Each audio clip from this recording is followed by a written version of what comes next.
Ευχαριστώ, κύριε Πρόεδρε.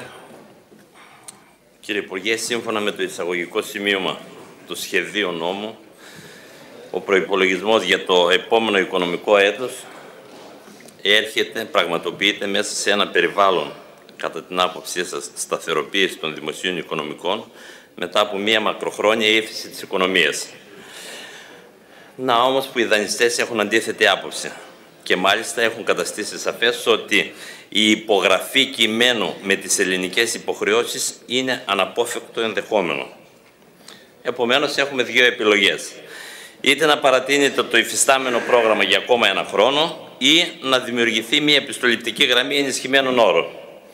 Και στις δύο περιπτώσεις, βέβαια, θα χρειαστεί και θα απαιτηθεί από την Ελλάδα η υπογραφή ενός νέου μνημονίου. Τώρα το πώς θα το ονομάζουμε είναι άλλο θέμα.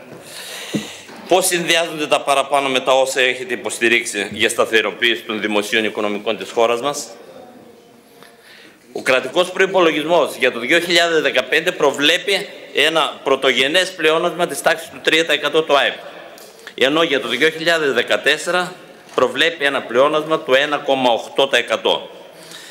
Βέβαια, όπως είπα και πριν, οι πιστωτές διαφωνούν, βλέπουν ένα δημοσιονομικό κενό για το 2015 και καλούν τη χώρα μας να λάβει επιπλέον μέτρα για να μπορέσει να διασφαλιστεί και να πετύχει τους στόχους αυτούς τους οποίους θέτει. Βέβαια, είναι προφανές ότι η πολιτική των υψηλών ρυθμών και των πρωτογενών πλεονασμάτων είναι αδιέξοδη. Όμως και ο προϋπολογισμός, άμα το θέλετε, κατατίθεται χωρίς την έγκριση της Τρόικας. Είμαστε περίεργοι να μάθουμε και τα αποτελέσματα του ταξιδίου το οποίο έχετε κάνει.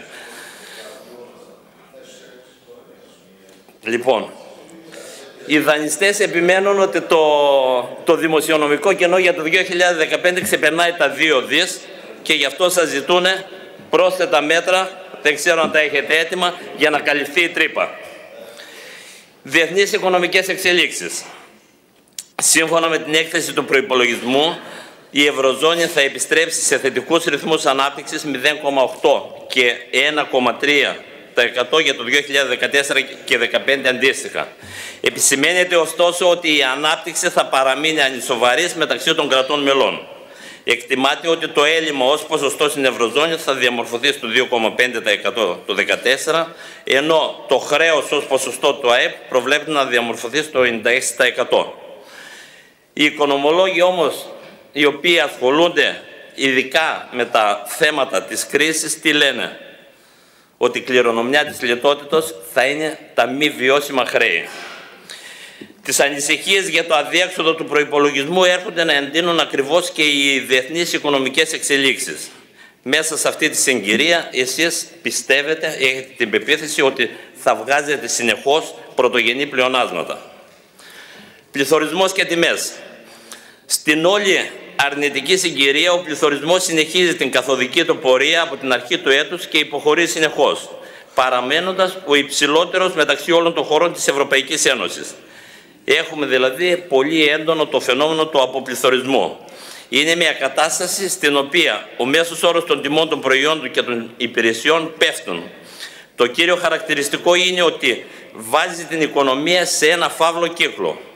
Το αποτέλεσμα είναι να γιγαντώνεται η έλλειψη χρήματος στην αγορά, να δημιουργείται ένα σπιράλ συρρίκνωσης τόσο των επενδύσεων αλλά όσο και της ίδιας της κατανάλωσης. Οι συνέπειες του αποπληθωρισμού τώρα για την οικονομία είναι ολέθρες, με κυριότερη τη συνέχιση της κάμψης της αγοραστικής δύναμης των εργαζομένων. Επηρεάζει δεσμενώς το ονομαστικό ΑΕΠ και συνεπώς το ίδιο το χρέος ως ποσοστό του. Οικονομική ανάπτυξη. Λέτε ότι το προηγούμενο υπόδειγμα ανάπτυξης είχε την κατεύθυνση την ιδιωτική και δημόσια κατανάλωση. Ενώ σε αντίθεση με το σημερινό, το οποίο βέβαια το προηγούμενο δεν είναι πλέον βιώσιμο, το σημερινό για το οποίο μιλάτε για αποταμίευση και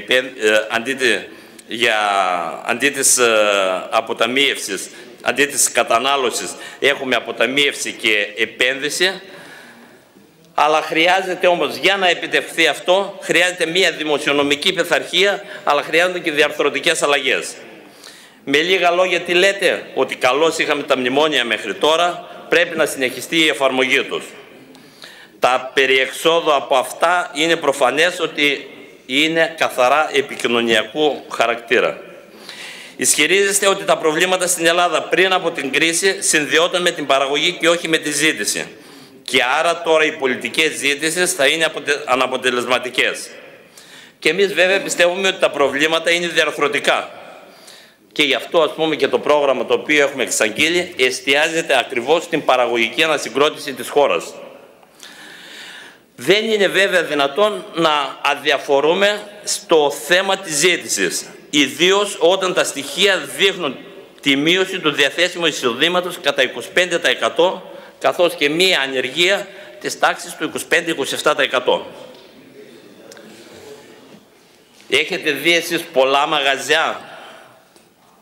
Μάλλον έχουμε δει πολλά μαγαζιά τα οποία πραγματικά έχουν κλείσει. Έχουμε δει καταναλωτές οι οποίοι αγοράζουν λιγότερα προϊόντα και βέβαια μικρομεσαίες επιχειρήσεις, εκτός από το γεγονός ότι έχουν κλείσει ένας πολύ μεγάλος αριθμός, 240.000, και οι επιχειρήσεις οι οποίες έχουν μείνει δεν θέλουν να δανειστούν άλλα χρήματα, αλλά και δεν θέλουν να πάρουν και εργαζόμενους, γιατί είναι δεδομένο ότι ο τζίρος τον οποίο κάνουν είναι σε πολύ χαμηλά επίπεδα. Ανεργία. Η αγορά εργασίας σύμφωνα με τα στοιχεία της Ελστάτ στο δεύτερο τρίμηνο διαμορφώνεται στο 26,6%. Βέβαια ανησυχητικό είναι το γεγονός ότι από αυτούς τους ανέργους το 74,4% είναι οι λεγόμενοι μακροχρόνια άνεργοι. Ψάχνουν για δουλειά δηλαδή ένα χρόνο. Αυτό το ποσοστό το 2009 ήταν 40,8%. Εκεί φτάσαμε ας πούμε τα στοιχεία. Ισοζύγιο τρεχουσών συναλλαγών.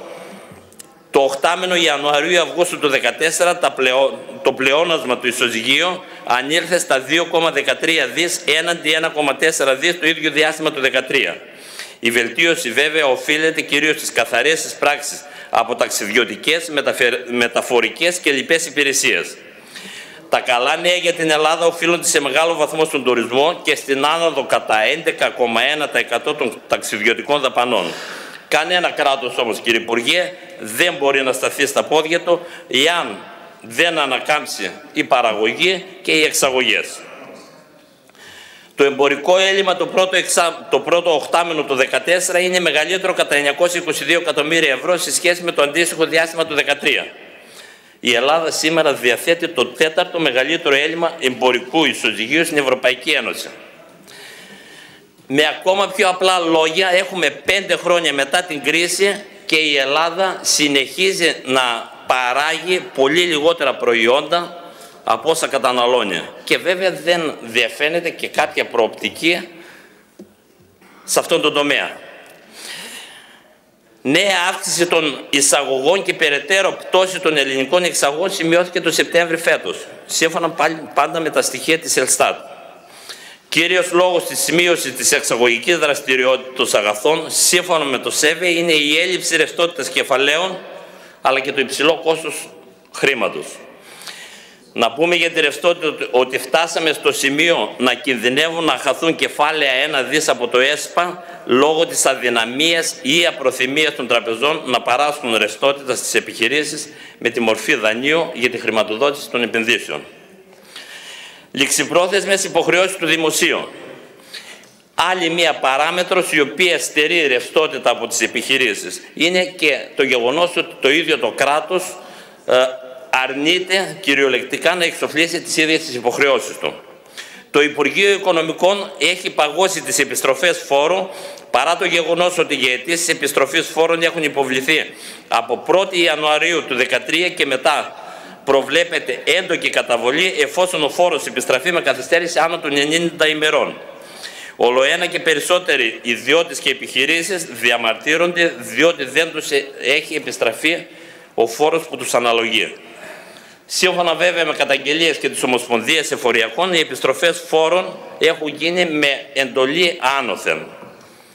Βέβαια, οι δημοσιογραφικές πληροφορίες λένε ότι αυτό αποδίδεται σε τεχνική δυσλειτουργία και όχι σε άνωθεν και μία άτυπη εντολή, αλλά νομίζω ότι είναι καθαρά για πολιτικούς και για ταμιακούς λόγους. Γεγονός είναι ότι Όπως εμφανίζεται στον προϋπολογισμό, το δημόσιο μέχρι το Σεπτέμβριο του 2014 οφείλει περισσότερα χρήματα από το συνολικό ποσό από ό,τι ήταν το προηγούμενο χρόνο. Οι ληξιπρόθεσμες οφειλές της Γενικής Κυβέρνησης από το 2013 κυμαίνεται σταθερά ανάμεσα στα 4 με 5 δις, επιδεινώνοντας τη θέση χιλιάδων επιχειρήσεων και νοικοκυριών.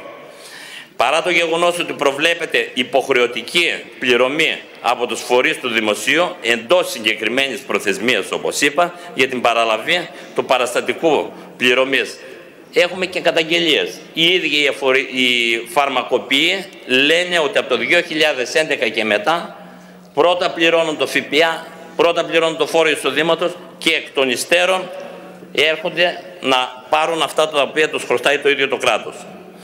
Πρέπει να γίνει συμψηφισμός των οφειλών με το δημόσιο, μια διάταξη η οποία ήρθε κάποια στιγμή αλλά αποσύρθηκε από την ίδια την κυβέρνηση. Διαρθρωτικές αλλαγές του φορολογικού θεσμικού πλαισίου. Στην εισηγητική έκθεση αναφέρεται ότι η υιοθέτηση του νέου σύγχρονου κώδικα φορολογίας εισοδήματος με πρακτικό περιεχόμενο θωρακίζει το φορολογικό σύστημα από τη φοροδιαφυγή και την φοροαποφυγή. Εδώ να αναφέρουμε ότι εξαιτίας του νέου κώδικα φορολογίας εισοδήματος δεν μπορούσαν να συνταχθούν συμβόλαια μεταβίβασης ακινήτων για τουλάχιστον 3 μήνες στις αρχές του 2014. Καταλαβαίνετε δηλαδή πόσο μελετημένος ήταν αυτός ο νόμος. Επίσης, αναφέρεται ότι θεσπίζεται κώδικας φορολογικής διαδικασίας, ο οποίος ενοποιεί και συγκεντρώνει όλες τις φορολογικές διαδικασίες που ήταν μέχρι σήμερα διάσπαρτες και αποσπασματικές σε ένα ενιαίο, λειτουργικό και εύχρηστο νομοθέτημα. Δεν αναφέρατε όμως ποιος είναι ο συντάκτης αυτού του νομοσχεδίου. Όπως προκύπτει, ο συντάκτης είναι ένας φορολογικός σύμβουλος του Διεθνούς Νομισματικού Ταμείου. Και βέβαια όχι το Υπουργείο Οικονομικών. Έχει συντάξει και άλλα φορολογικά συστήματα σε υπανάπτυκτες χώρες Ασίας και Αφρικής. Και βέβαια το ερώτημα το οποίο μπαίνει, τι ρόλο έρχεται να παίξει το Υπουργείο Οικονομικών. Τόσο διακοσμητικός είναι ο ρόλος του. Ποια ήταν τα αποτελέσματα του εξυγχρονισμού της νομοθεσίας για τις ενδομιλικές συναλλαγές. Τι έσοδα είχαμε πριν τον εξυγχρονισμό της νομοθεσίας και τι έχουμε μετά. Είμαστε βέβαιοι ότι η φορολογία των πολυεθνικών τίποτα δεν απέδιδε πριν από τον εξυγχρονισμό, τίποτα δεν αποδίδει μέχρι σήμερα, τίποτα, κύριε Υπουργέ, δεν θα αποδίδει και μέχρι πότε να συνεχίσετε με αυτή την πολιτική να κυβερνάτε. Αναδιάρθρωση της φορολογικής διοίκησης. Στα πλαίσια ενίσχυσης του εισπρακτικού μηχανισμού μιλάτε για αυτοματοποιημένες διαδικασίες πληρωμών και συμψηφισμού επιστροφών. Φτάσατε όμως σε σημείο να συμψηφίζετε ακόμα και τα ληξιπρόθεσμα χρέη. Εξαιτίας αυτού του νόμου που υποχρεώνει τον συμψηφισμό με μη ληξιπρόθεσμα χρέη, πάγωσαν όλες οι επιστροφές λόγω βεβαίωσης του έμφυα. Συμψηφίζεται ακόμα και τις κοινοτικές ενισχύσεις των αγροτών που είναι απαραίτητες και οι οποίες βέβαια χρησιμοποιούνται για κεφάλαιο κίνησης. Επιπλέον, διαφημίζεται την επέκταση και ολοκλήρωση της διαδικασίας προγραμμάτων πληστηριασμού ηλεκτρονικά, πέρα της υφιστάμενης δημοσιοποίησης στοιχείων των διενεργούμενων πληστηριασμών. Να τονίσω ότι για χρέη προς το δημόσιο δεν προστατεύεται η πρώτη κατοικία. Μιλάτε για τη σύσταση της αυτοτελούς υπηρεσίας ερευνών και διασφάλιση δημοσίων εσόδων εντός του 2014 και τη στελέχωση και πλήρη λειτουργία από το 2015. Η υπηρεσία όμως αυτή, κύριε Υπουργέ, η οποία ήρθε να αντικαταστήσει το ΣΔΟΕ στο προληπτικό έλεγχο, ακόμα δεν άρχισε να λειτουργεί.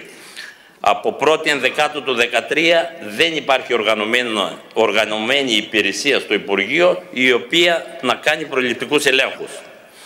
Μιλάτε για την ανάπτυξη περιουσιολογίου με σκοπό τον προσδιορισμό της πραγματικής περιουσιακής κατάστασης των φορολογουμένων και τον εντοπισμό περιπτώσεων νομιμοποίησης εσόδων από παράνομες δραστηριότητες. Μακάρι να το βλέπαμε και μέσα αυτό το περιουσιολόγιο, κύριε Υπουργέ. Δεν το έχουμε δει όμως δυστυχώς. Μιλάτε για βελτίωση των παρεχόμενων υπηρεσιών προς τους πολίτες και ενίσχυση της διαφάνειας μέσω της αναβάθμισης της διαδικτυακής πλατφόρμας ενημέρωσης, επικοινωνίας και δημοσιοποίησης των απολογιστικών στοιχείων. όσον αφορά την επίτευξη των κύριων στόχων από τη Γενική Γραμματεία Δημοσίων Εσόδων. Αφού κόπτεστε τόσο πολύ, κύριε Υπουργέ, για αυτή τη διαφάνεια, γιατί δεν μας απαντάτε στην ερώτηση την οποία έχουμε κάνει και ζητούμε παροχή στοιχείων και φορολογικών δεδομένων, γιατί αυτά που ρωτάμε δεν αναρτώνται στην ιστοσελίδα της Γενικής Γραμματείας Δημοσίων Εσόδων. Φοροελαφρύνσεις. Ας πάμε λίγο και στο επικοινωνιακό χαρτί το οποίο έχει ο Πρωθυπουργός της χώρας μας. Φοροελαφρύνσεις. Στο προϋπολογισμό ενσωματώνεται τη μείωση της έκτακτης εισφοράς αλληλεγγύης κατά 30%, τη διατήρηση του ΦΠΑ στην εστίαση στο 13%, τη μείωση του ειδικού φόρου κατανάλωσης κατά 30%, τη βελτίωση του πλαισίου ρυθμίσεων ληξιπροθέτων φορολογικών και ασφαλιστικών υποχρεώσεων. Καθώς φαίνεται όμως όλες αυτές οι υποχρεώσεις της κυβέρνησης στον έμφυα πήγαν περίπατο. Υποσχέσεις χωρίς αντίκρισμα, φαίνεται πως είναι ακόμα και η μείωση των φορολογικών συντελεστών των επιχειρήσεων και των φυσικών προσώπων. Υπενθυμίζω ότι είχε διακηρυχθεί πως από το 2015 θα ξεκινήσει η αποκλιμάκωση των συντελεστών των επιχειρήσεων από το 26%. Επίσης, για τα φυσικά πρόσωπα είχε διακηρυχθεί πως από το 42% ο υψηλότερος συντελεστής θα περιοριζόταν σταδιακά. Στον προϋπολογισμό όμως δεν υπάρχει καμία τέτοια πρόβλεψη. Σε ό,τι αφορά τη μείωση του ΦΠΑ στην εστίαση, δεν ξέρω τα αποτελέσματα, πάντως δεν χρειάζεται να πανηγυρίζετε, διότι υπάρχουν και πληροφορίες οι οποίες λένε ότι η Τρόικα επιμένει ότι θα πρέπει να γίνουν αλλαγές, να πάμε από το 13% στο 26%. Ζητάει κατάργηση ειδικών χαμηλών συντελεστών που υπάρχουν, που ισχύουν αυτή τη στιγμή στα νησιά του Αιγαίου και μετάταξη προϊόντων από το 13% στο 26%. Είναι λοιπόν πιθανόν να δούμε και κάποιες τέτοιες ρυθμίσεις σε ένα θέμα το οποίο εσείς το έχετε πρώτο στην ατζέντα. Μείωση του ειδικού φόρου κατανάλωσης στο πετρέλαιο κατά 30%. Δεν έχει λύσει κανένα θέμα μέχρι στιγμής. Βέβαια, είναι δεδομένο ότι η ενέργεια είναι ένα αγαθό πρώτης ανάγκης και είναι απαραίτητο για όλη την κοινωνία. Τα έσοδα όμως που χάθηκαν από τον προϋπολογισμό λόγω της εξίσωσης πετρελαίου στη θέρμανση και στην κίνηση ανέρχονται σε πολλά εκατομμύρια. Δεν θα μας πείτε όμως κάτι γι' αυτό. Επειδή το μέτρο στην ουσία δεν προσέφερε κάτι ούτε στην εθνική οικονομία και πολύ περισσότερο στην πάταξη του λαθρεμπορίου, θα πρέπει η κυβέρνηση να προχωρήσει και στην άμεση ακύρωσή του. Στη μείωση της έκτακτης εισφοράς αλληλεγγύης κατά 30%. Το φόρο κατανάλωσης στο πετρέλαιο, ειδικό φόρο. Όχι, λέω κύριε Υπουργέ ότι αυτή η πολιτική την οποία εφαρμόσατε τώρα είχε ως αποτέλεσμα μειωμένα έσοδα στον κρατικό προϋπολογισμό. Όταν θα γίνουμε κυβέρνηση θα σας τα πούμε κύριε Υπουργέ. Εσείς είσαστε κυβέρνηση, εσείς προτείνετε. Εμείς κάνουμε κριτική σε αυτά τα οποία προτείνετε. Αν δεν θέλετε ούτε την κριτική, εντάξει, πέστε το. Πάντως,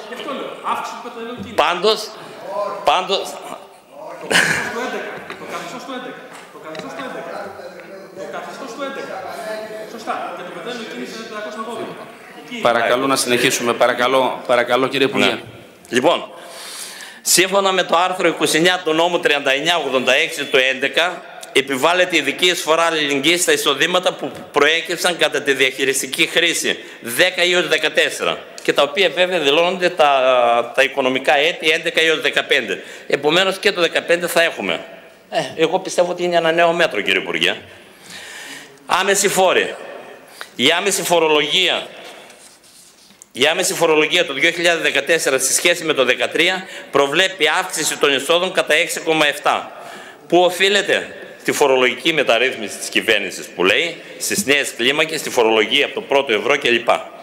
Τα εκτιμόμενα έσοδα θα προέρχονται από την αύξηση κατά 3,2 των εισόδων από τη φορολογία των φυσικών προσώπων και κατά 66,9 από τη φορολογία των νομικών προσώπων.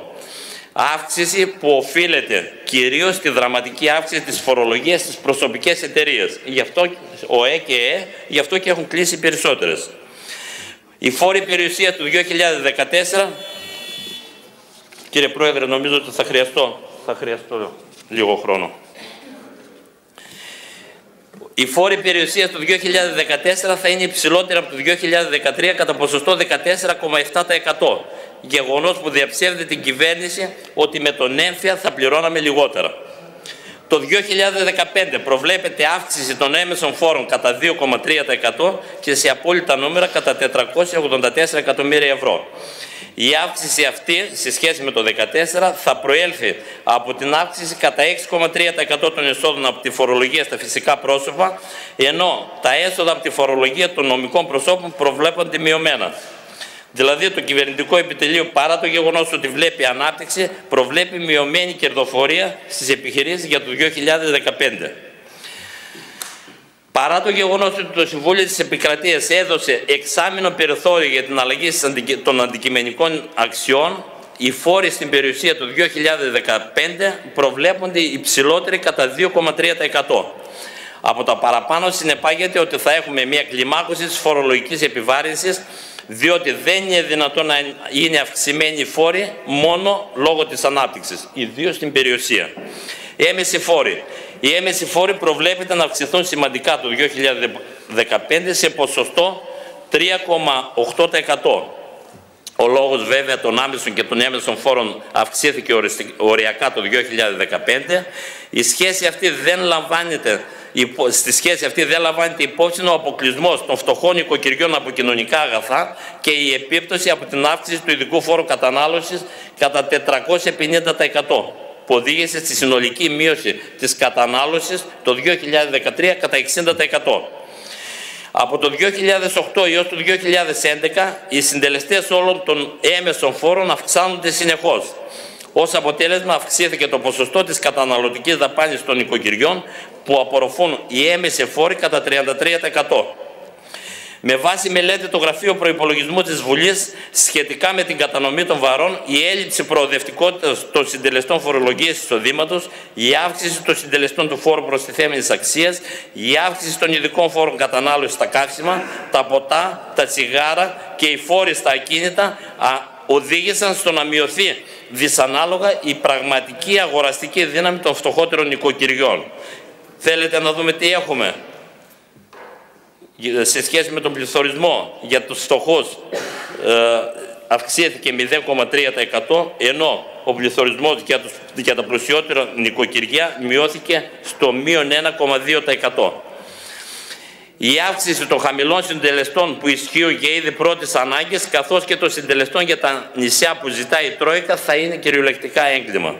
Θα επιβαρύνει κυρίως τα φτωχά και τα μεσαία στρώματα, θα συντελέσει στη μείωση της ανταγωνιστικότητας του ελληνικού τουρισμού και εν γέννη θα μειώσει τα κρατικά έσοδα. Εν κατακλείδη, ο παρόν προϋπολογισμός, εκτός του γεγονός ότι είναι ένας προσωρινός ισολογισμός, προϋπολογισμός, στηρίζεται και σε στοιχεία τα οποία πολύ δύσκολα θα πραγματοποιηθούν. Ευχαριστώ πολύ. Συγγνώμη κύριε Πρόεδρε. Ευχαριστούμε. Ευχαριστούμε τον ειδικό εισηγητή του ΣΥΡΙΖΑ, τον κύριο Δημήτρη Γελαλή. Το λόγο έχει ο ειδικός εισηγητής του ΠΑΣΟΚ, ο κύριος Χρήστος Γκόκας.